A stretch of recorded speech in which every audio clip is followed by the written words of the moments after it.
senior members of the Russian Foreign Ministry coming to Europe and saying that they want a full investigation into just what happened in Kiev that saw the ousting of President Viktor Yanukovych. Now, what has emerged is a leaked phone call. The Foreign Minister of Estonia speaking with the head of the EU Foreign Policy Department, Catherine Ashton, in which he claims that the shootings that took place on Independence Square in Kiev, that they were carried out by the current government right now. We can hear a little clip of that phone call. All the evidence shows that people who were killed by snipers from both sides, among policemen and people from the streets, that they were the same snipers killing people from both sides. And so that there is now stronger and stronger understanding that behind snipers, it was not Yanukovych, but it was somebody from the new coalition.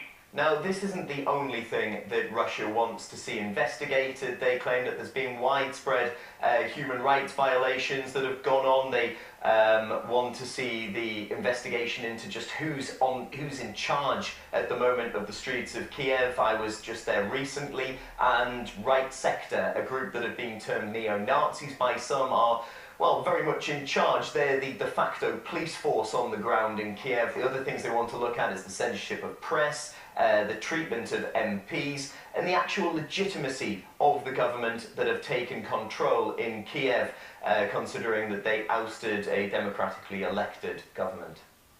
RT correspondent Peter Oliver there. Now, in the meantime, US President Barack Obama is set to play host to Ukraine's interim Prime Minister, Arseniy Yatsenyuk.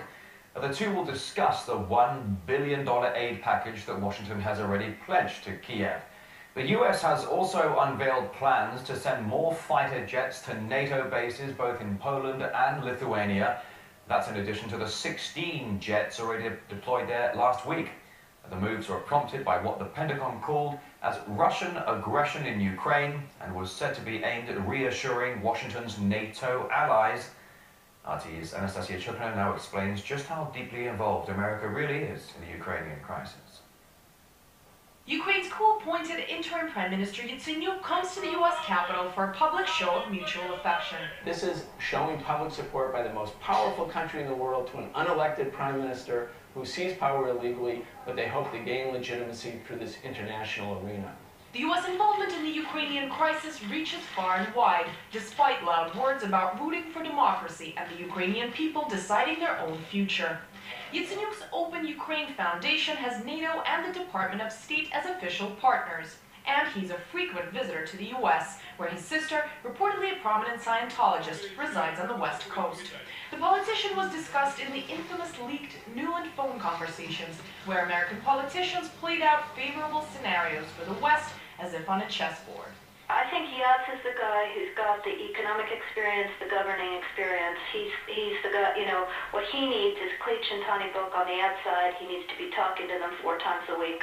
This Prime Minister, we know, was the favored choice by Victoria Nuland representing the State Department because the rest of the Ukrainian government, the new government, is loaded with fascists and semi-fascists. During the chaos unraveling in Kiev, NATO and U.S. officials paraded Maidan, distributing snacks to the protesters and meeting with Yatsenyuk to the fine tunes of Italian pop songs about a beautiful future ahead.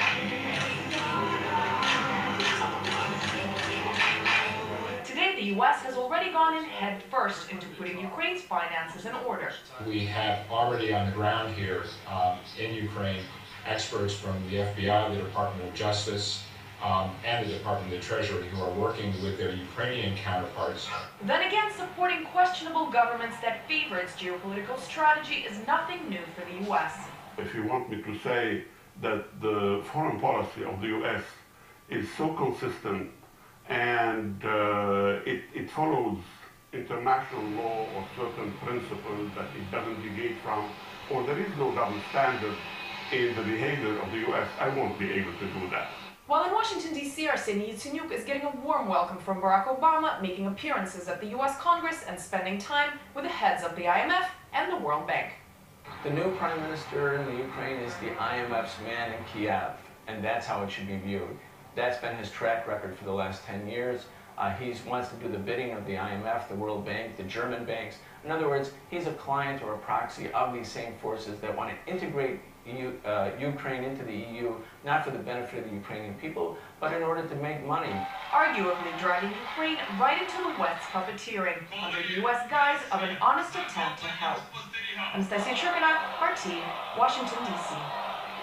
Well, Washington's promise of financial aid to Ukraine actually goes against that of U.S. legislation. In fact, its Foreign Assistance Act clearly rules out sending money to a government that came to power via a coup d'etat.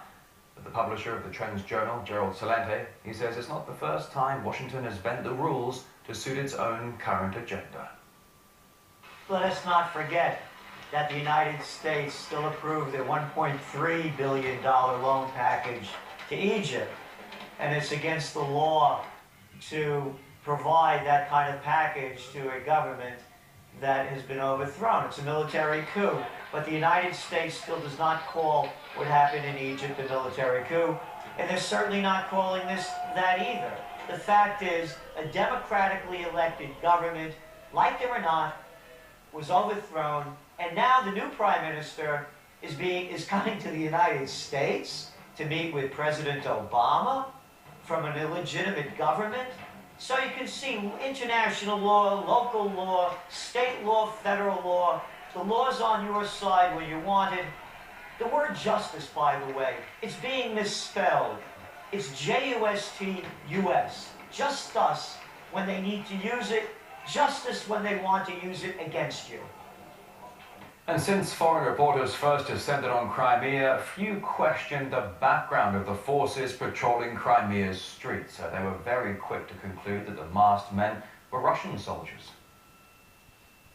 Russian military helicopters and planes are entering Ukraine, and Russian forces have seized Crimea's airports. The U.S. intelligence community and NATO are urgently trying to figure out what the Russians may do next. However, Moscow has repeatedly said all the while the only military personnel it has on the peninsula belongs to its Black Sea Fleet, which is permanently based in the area. The unidentified soldiers call themselves self-defense squads. A video where one of the commanders sheds light on their origins has now surfaced online. Have a listen to this.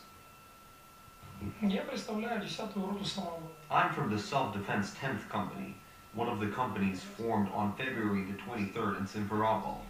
I obey my commander, and he obeys the command of the Crimean Front, a public group which had the courage to act in these difficult times.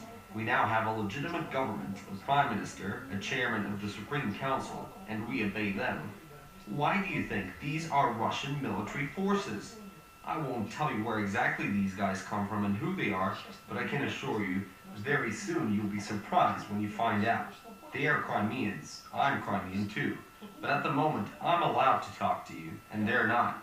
I'm standing right here because I was led down by people who are supposed to protect us. We set up checkpoints so that armed people from Ukraine don't come here to kill me, or you, or our families. We don't want to fight with anyone, but the police are simply unfit to keep order. Well, if you can do stay with us here on RT International, we continue to bring you the very latest developments around Ukraine's ongoing crisis.